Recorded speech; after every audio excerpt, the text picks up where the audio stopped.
The story begins with the mention of a deadly virus. Once someone is infected, they lose control of themselves and, within just 2 minutes, they turn into a zombie. But how did this virus spread? And how will it finally be stopped? That's what today's story reveals. At the start, we see a family, a mother and her 2 kids, packing their things to move to another city.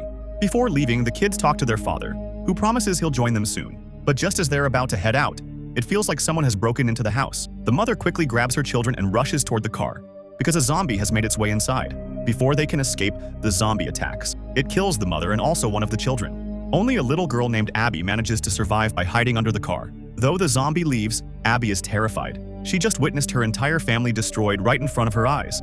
And then, things get worse. Her mother reanimates as a zombie and lunges toward Abby.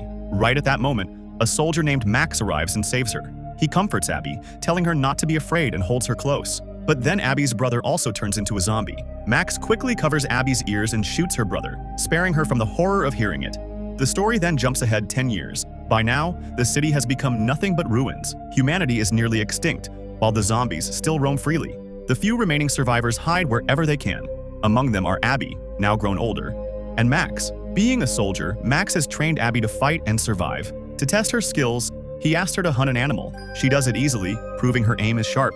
Proud of her, Max helps prepare the animal's meat for their dinner. That night, Max studies a map, thinking maybe if they follow a river, they could find a human settlement. Though in all these 10 years, he hasn't seen a single other person.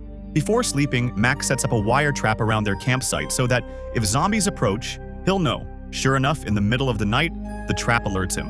A zombie attacks, but Max shoots it down immediately. Realizing more will come, he tells Abby they can't stay here any longer. They get on their horses and move on. The next day, they come across a car with several people inside. Max is shocked. After so long, finally humans. But Abby, suspicious, takes aim with her sniper rifle, worried they might be dangerous. Just then, a zombie approaches the group. Despite Max telling her not to, Abby shoots, but misses. Instead, the bullet hits one of the people. Furious, Max scolds her. Because of her mistake, he's forced to put down the injured man himself. They grab whatever supplies they can from the car, but soon after, more vehicles arrive, surrounding them. The strangers accuse Max and Abby of killing their friend. Just as things are about to turn violent, a woman named Megan steps out and calms everyone down. She insists they don't want trouble. But before the situation can settle, hordes of zombies appear, drawn by the earlier gunfire. A massive fight breaks out between humans and zombies. Despite fighting bravely, most of the strangers are killed. Only Max, Abby, Megan, and her husband James manage to escape in a car. On the road, Max asks Megan who they are. She explains they heard on the radio about a colony of survivors just a few days' journey away, a place with safety and resources. Since she's pregnant, she wants to reach the colony and raise her child there. But all the people who came with them have been killed. Max insists there's no such colony. He's been surviving here for 10 years without seeing anything like that. Their car eventually breaks down, forcing them to continue on foot.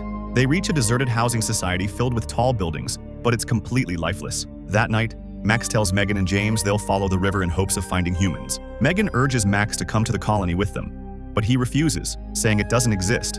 Abby, however, convinces him to go along, because after all these years, Max has come to love her like his own daughter. The next morning, before they can leave, a zombie attacks Abby. She fights back fiercely, throwing it off the building.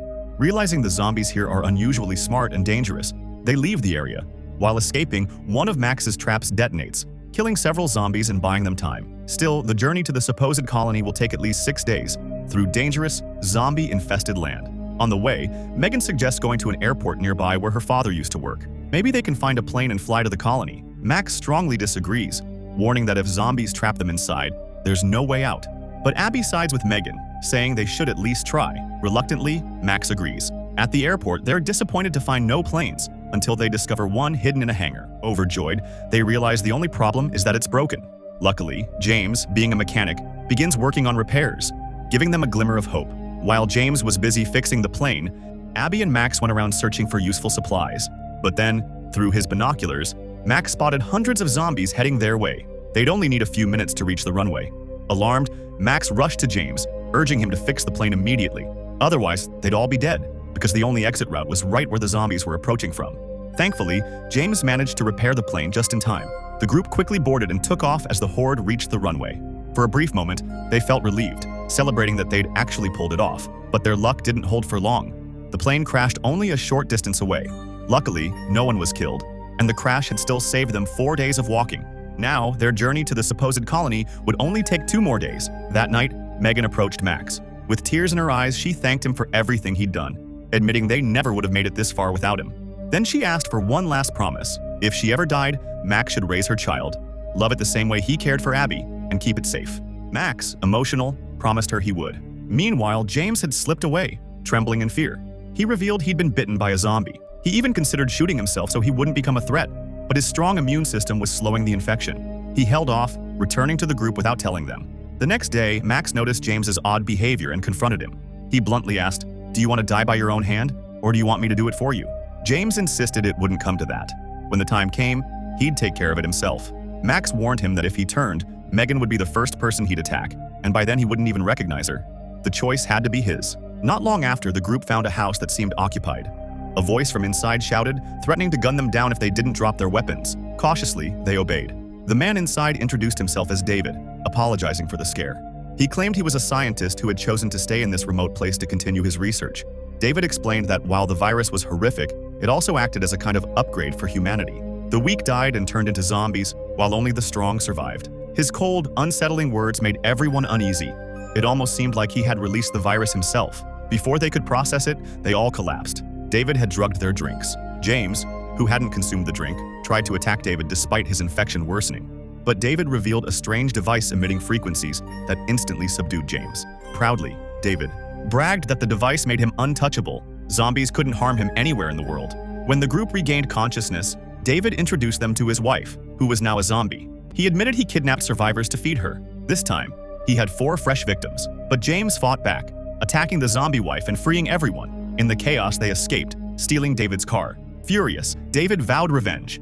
"They ruined my wife's feast. I'll never forgive them." Meanwhile, Max sped the car through the forest, but thousands of zombies swarmed after them. When fallen trees blocked the road, they were forced to abandon the vehicle. Surrounded, escape seemed impossible. James then made his final choice. Knowing he was already infected, he told the others to run while he stayed behind to fight. Megan resisted, but James begged her to live for their unborn child. He leapt into the horde, sacrificing himself bravely. Thanks to his efforts, Max, Abby, and Megan reached the colony. The colony turned out to be built on massive boats tied together in the middle of a river. Guards opened fire to clear the pursuing zombies, pulling the survivors inside. Soon after, Megan went into labor. She gave birth with the help of a colony woman, but the happiness was short-lived. Megan was dying. In her final moments, she reminded Max of his promise to raise her child as his own. Max, holding the baby in his arms, was overcome with emotion. He had lost his own wife and unborn child years ago, but now, through this promise, he found new purpose. But danger wasn't over. David, obsessed with revenge, tracked them to the colony. Using his device, he lured a massive horde straight into the settlement. Zombies overran the colony, tearing through the terrified inhabitants. Thankfully, the colony had a secret underground tunnel leading outside. People rushed to escape while Max fought to protect them. During the chaos, David sent more zombies toward Max. Barely surviving, Max smashed David's device, turning the horde against him. David was devoured alive by the very creatures he thought he controlled. As Abby fled, she noticed a zombie chasing her wearing a bracelet engraved with her name.